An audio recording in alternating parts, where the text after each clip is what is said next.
வணக்கம் மக்களே. நேற்று மிகப்பெரிய துயரமான சம்பவம் அரங்கேறி இருக்கு.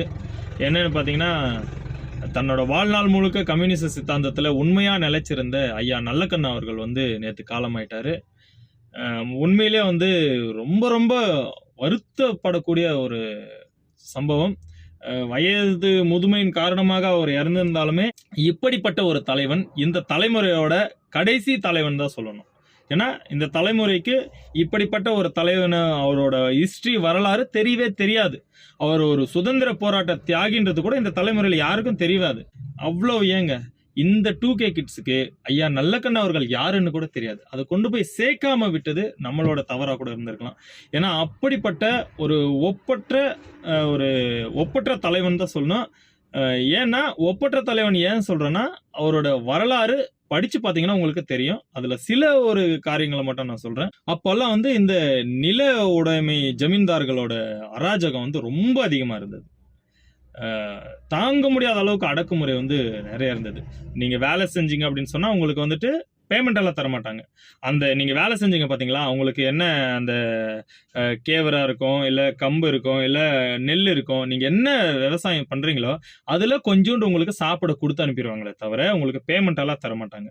பேமெண்ட் கேட்டால அடி உத கொலை கூட பண்ணுவாங்க. அப்படி அராஜகம் உயர்ந்திருந்த அந்த நாட்கள்ல நான் இந்த ஒடுக்கப்பட்ட தாழ்த்தப்பட்ட மக்களுக்காக நான் போராடுறேன் அப்படின்னு சொல்லிட்டு அவர் அவ்வளவு பெரிய போராட்டங்களை மேற்கொண்டார்.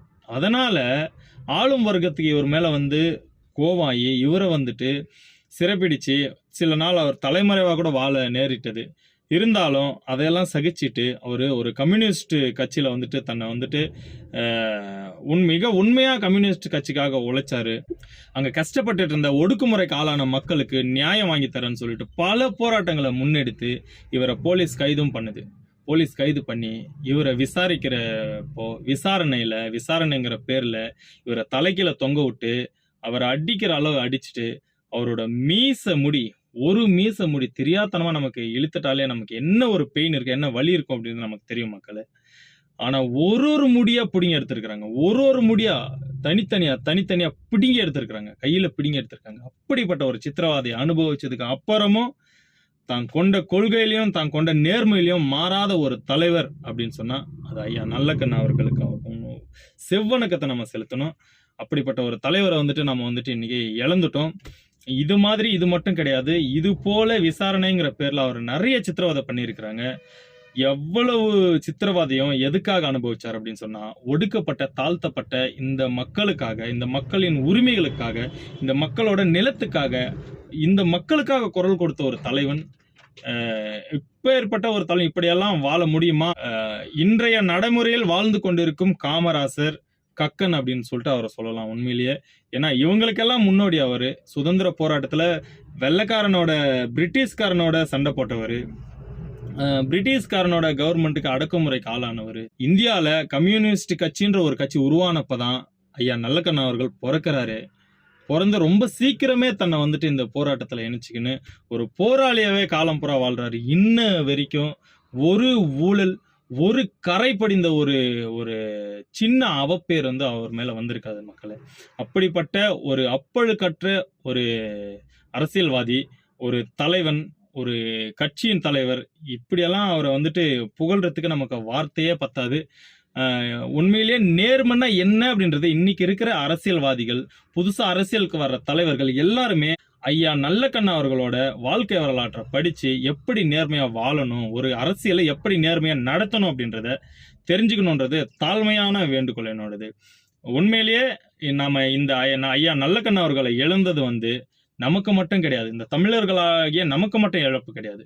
கம்யூனிஸ்ட் கட்சின்ற பேர்ல எந்தெந்த நாட்டிலெல்லாம் அந்த கட்சி இருக்கோ, எந்தெந்த நாட்டிலெல்லாம் ஒடுக்கப்பட்ட மக்களுக்கான போராட்டங்கள் இருக்கோ, அத்தனை நாடுகளுக்கும், அத்தனை ஊர்களுக்கும், அத்தனை கிராமங்களுக்கும் ஐயா நல்லக்கண்ணு அவர்கள் இறந்தது மிகப்பெரிய இழப்பு. இது நிறைய மக்களுக்கு தெரியவே தெரியாது. நம்ம இப்படியான ஐயா நல்லக்கண்ணு போல ஒருத்தர் வாழ்ந்தாரு, இப்படி கம்யூனிஸ்ட் கட்சியில இப்படி ஒருத்தர் இருந்தாரு அப்படின்னு சொல்லிட்டு யாருக்குமே தெரியாது. கம்யூனிஸ்ட் கட்சியிலேயே இருக்கிற தலைவர்கள் எல்லாரும் நேர்மையா உண்மையா இருக்கிறாங்களா அப்படின்னு சொல்ல முடியாது. ஏன்னா அதுலயும் கரப்டட் ஆட்கள் இருக்காங்க. அப்படி இருந்திருக்கலாம்னா இவ்வளவு நேரம் அது ஆட்சியை பிடிச்சிருக்கும்.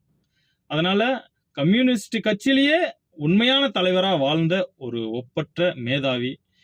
அப்பேற்பட்ட ஒரு தலைவன் ஐயா நல்லக்கண்ணு அவர்களை இழந்தது வந்து நம்ம நம்ம எல்லாருக்கும் வந்து மிகப்பெரிய பெருந்துயரம். அதே போல இப்பேற்பட்ட தலைவர்கள் வந்து இந்த தலைமுறையில தயவு செஞ்சு அவரை படிச்சாச்சு தெரிஞ்சுக்கின்னு அவரை போல வாழ முயற்சி பண்ணுங்க அப்படின்னு சொல்றது நம்மளோட தாழ்மையான வேண்டுகோள். ஏன்னா மக்களுக்கு நன்மை நடக்கணும் அப்படின்னு சொன்னா ஐயா நல்லக்கண்ணு அவர்களை போல தலைவர்கள் உருவாகணும்.